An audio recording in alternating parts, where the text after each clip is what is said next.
Welcome back to another UK Deaf Dealers interview. I am the Brutal Commander, and today I'm joined by my colleague,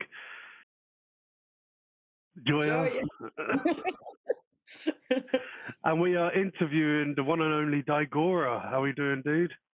I'm doing good, thank you. And how are you both doing? Doing good. Good. Dude, just introduce yourself, who you are, what you do in the band, and can you just give everyone a little bit of an idea of what flavor of metal Dygora makes? Okay, so firstly, I'm Reece. I play guitar in Dygora. Been doing that since 2015. In terms of like what type of metal we do, we find it hard to kind of put a label on it. The way that we describe it is Southside Death, which I guess you could say is a good blend of like hardcore and death metal, but not in your traditional deathcore sense where it's leading into breakdowns. You know, we take more the beatdown element from hardcore. Nice. I guess that's the best way to describe it, but people put their own descriptions to it. You know, I don't like to pigeonhole it. I like that description, though. I think it suits. Yeah. Joy has just discovered your music this week. What did you think? Do you think that's an accurate description? I'm pretty accurate. Yeah, I've been listening to your songs the last few days, and I was thinking kind of the same because I'm like, it's very different from that. It's a bit different from deathcore. So, I mean, we're inspired by deathcore and stuff. We love the sound, but you know, I think where deathcore has gone, we don't want to follow, if you will. But we like the elements of hardcore and death metal together, so it's like a different take on it. Hardcore, death metal, deathcore. I mean, yeah. But no, you blend it all really well. So yeah. So for anyone that hasn't seen Dygora live, what are they walking into on May 22nd at Levels? It's gonna be heavy. No nonsense, just heavy, balls to the wall. We just go for it. You know, if you've come to see us before, you know we just deliver a show. You know, that's the best way to put it.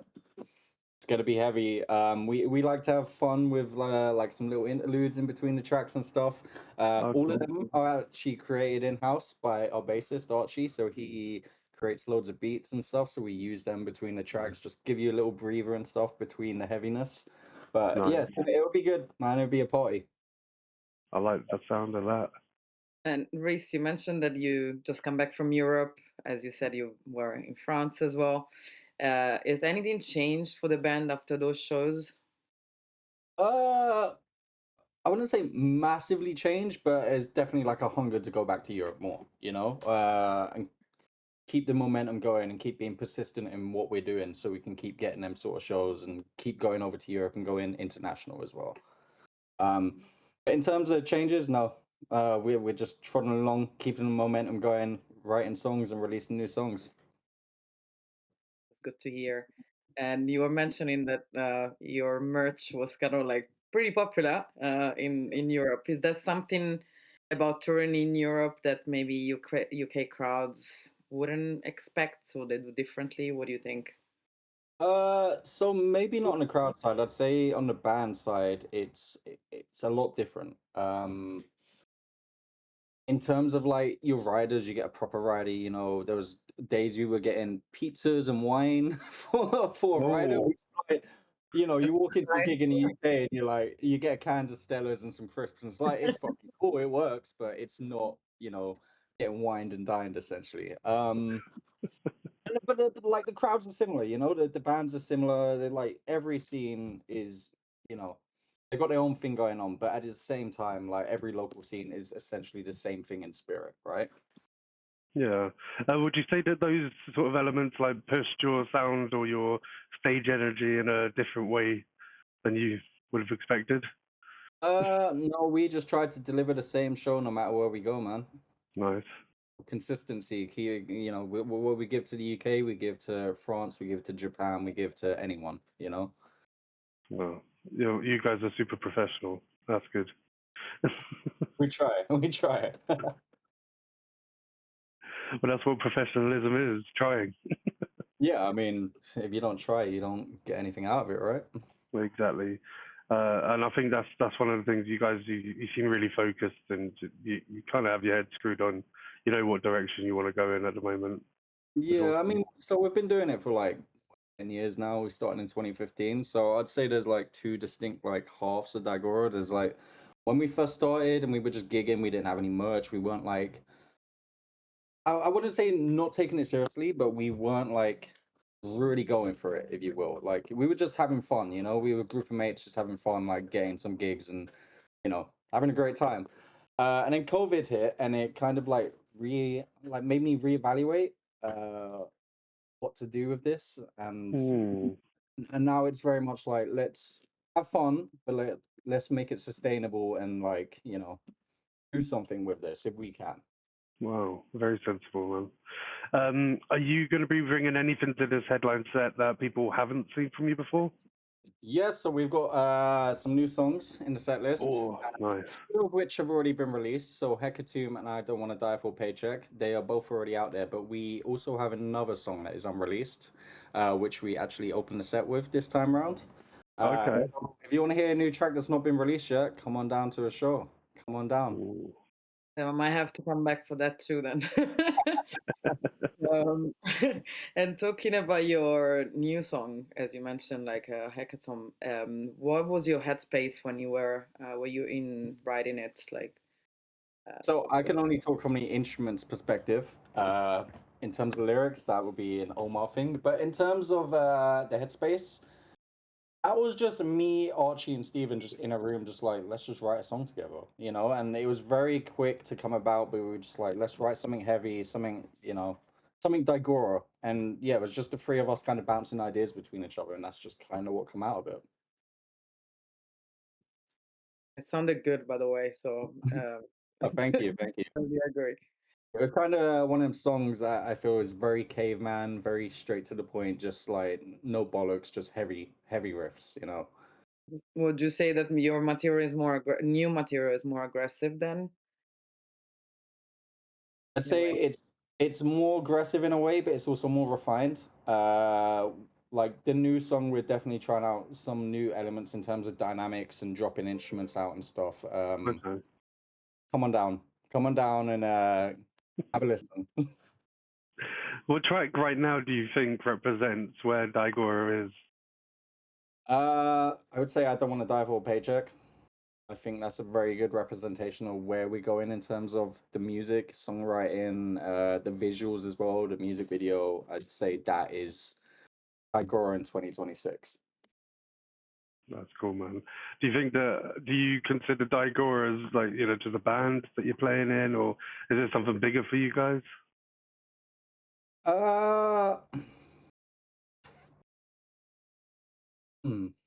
That's a good question for one.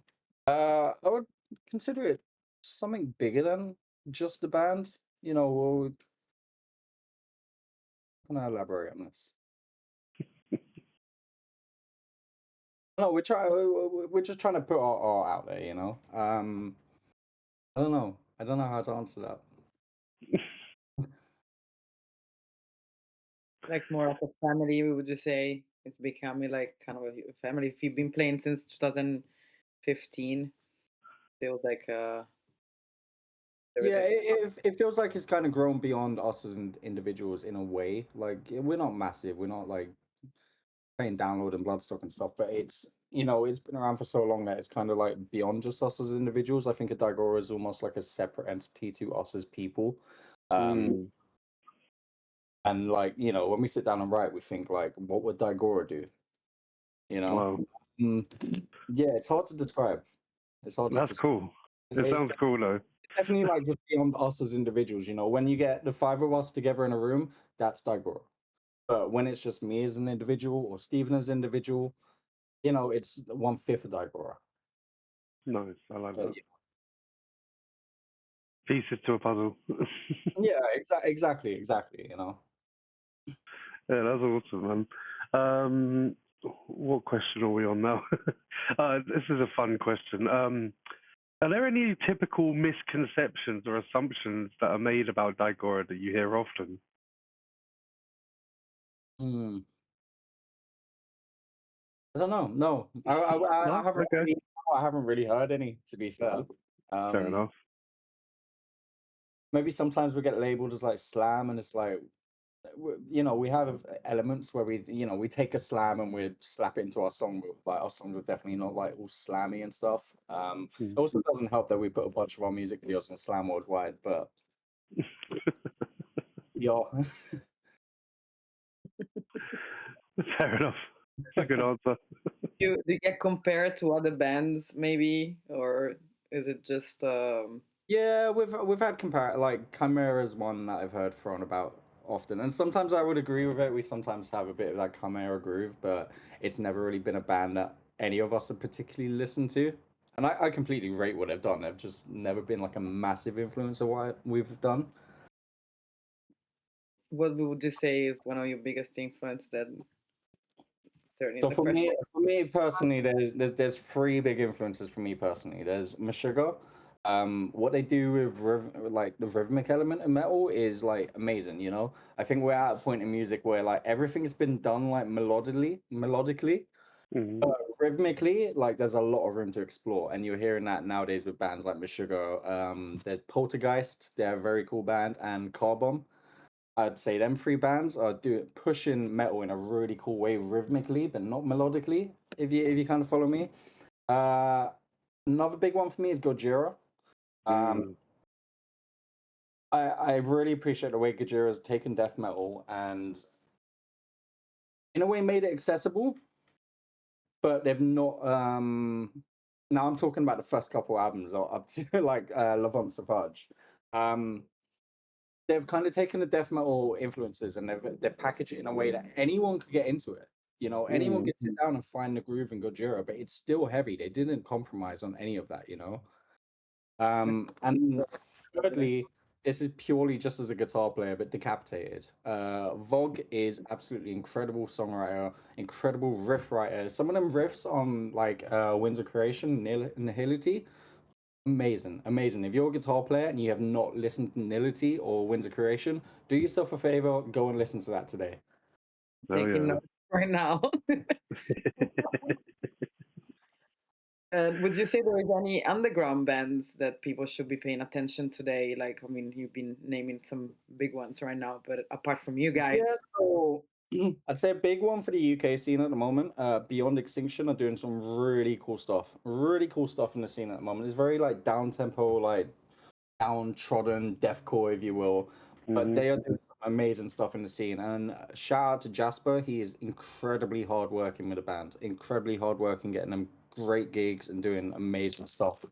Gorgon Vomit as well. Maybe you've heard of Gorgon Vomit. They are doing some cool stuff. That is Cam, formerly of Sufferer. If you've been around in the London scene for a while, you would remember Sufferer. Go and check out Gorgon Vomit, doing some really cool death metal. And I have to shout out your band, Laz. Worship and Sacrifice. You're doing some cool stuff as well, man. Oh, thank you, dude. Yeah, there's a lot of stuff going on in the underground at the moment, and you got to keep your ear to the ground, you know? yeah, therefore. Is there anything that you think the underground needs right now?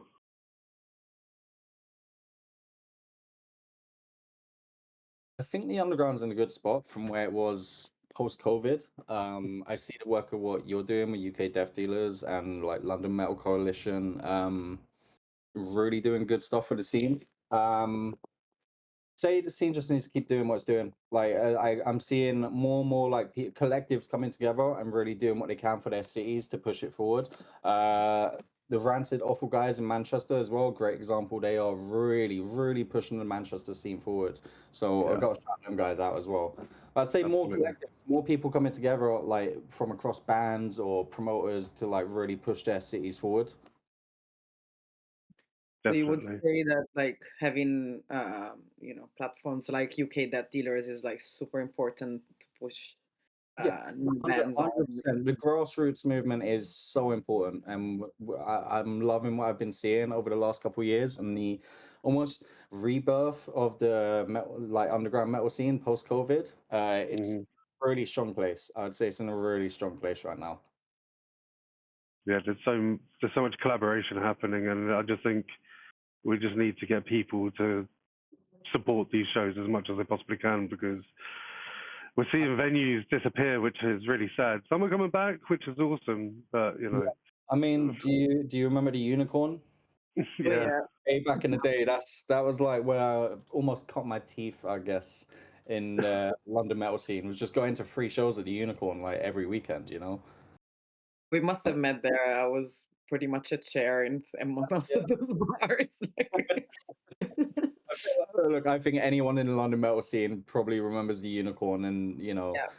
a lot of people started going to local shows at the Unicorn because it was such a low barrier to entry. You know, it was just free entry. You just rock up and have a good time with your mates. You know, Yeah.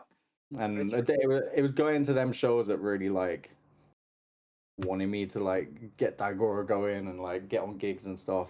It was seeing all them underground Unicorn shows. that's awesome.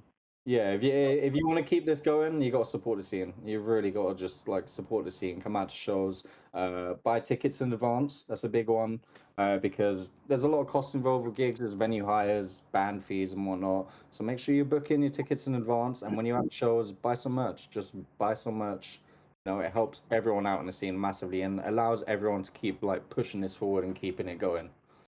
I always like to sort of point out to people that these underground shows are, for the most part, very cheap entry fee, and so I think that in itself then should enable you to spend a little bit extra on the merch, because that is what makes a huge impact for the bands, in my opinion.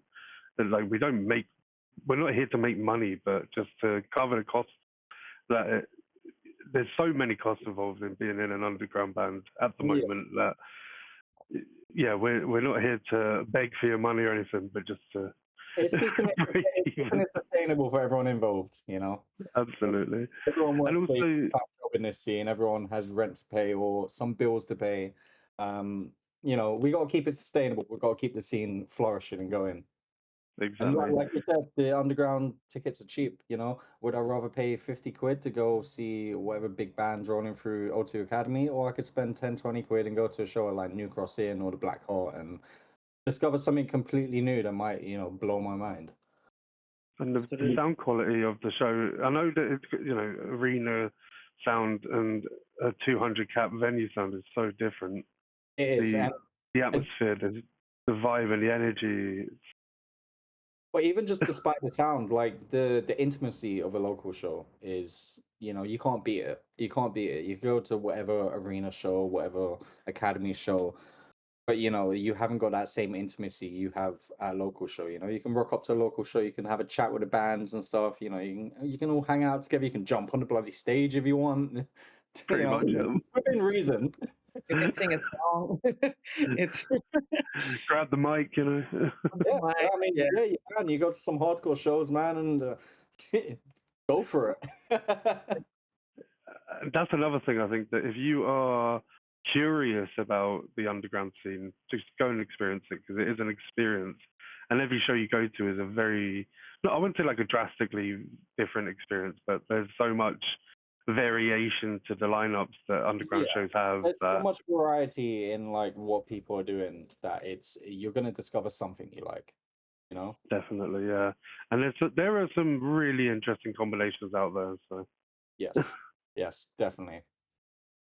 I mean, actually, super nice to see like those local bands sometimes getting to support bigger bands and playing in bigger venues, and you see this like it's almost like seeing a child growing up, and you're like, wow, I discovered when it was like no one It knew. really is. I think that's a great way to put it. It's kind of like watching a child grow up and start to walk on their own in a way. Absolutely, yeah, and become something, or had just have fun. Depends what you're looking for. And what are the plans for the rest of 2026 now, apart from being back from touring and continue touring a bit? More music? Anything else? So as I mentioned, we currently have a unreleased song that we've been playing live at the moment. So we're looking to get a music video done for that. All our other music videos have been done by us internally, but this one we're actually going to a director to like do properly, get an actor in and stuff. The lyrics are quite meaningful to Omar, our vocalist, so we want to like do it justice. And then post that We just want to get as many gigs as possible in this year and carry on writing. There was talks of doing a couple EPs this year that may or may not happen, where you have to wait and see. But we got stuff in the pipelines. Watching out for that for sure. Yeah.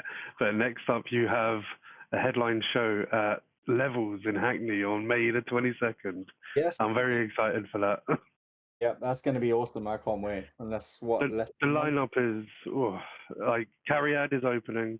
Yep. We've got Dark and Void, and we've got Dire Thorns coming from Grimsby. All of those bands are amazing live bands. It's going to be a really, really heavy death night.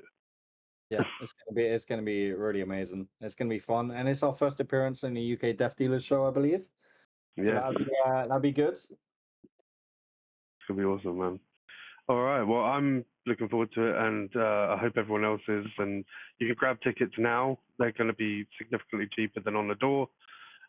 And getting advance tickets isn't just about we don't get the money in advance, but what it does is just give us less anxiety on the day to know that people are going to come and support the show and that we're not going to lose loads and loads of money. But yeah, I'm very excited for this show. And yeah, have you got anything else? Have you got any final words to say before we wrap up? Just make sure you come down to the show, check out the new song we've got coming out before it actually gets released, and yeah, just keep supporting your local scene. Honestly, it does so much for the bands and the promoters and everyone involved in every step of the process. So if anyone is on the fence about coming, what would you say? Sorry? If anyone is on the fence about coming, what would you say? Just get those tickets. Yeah, get those tickets. Come down. Like we said earlier, like you're always going to discover something new at a show. Even if you've never heard of Dygora or you've never heard of any of the other bands on it, just come down, check out the bands. You got nothing to lose and everything to gain. Exactly. And I just want to point out that all UK Deaf Dealers shows are welcome to everyone. We are fully inclusive. We're a safe space for everyone, and you will be looked after. So please be assured of that. All right. Thank you, everyone. Thank you, Reece. Thank you, Gioia. This has been really cool to chat. Guys. And yeah, really looking forward to May 22nd, dude. Yeah, it's going to be amazing. All right, we'll wrap it up there. Thank you, everyone. Thank you. Thank you. Bye. That was cool. Yeah,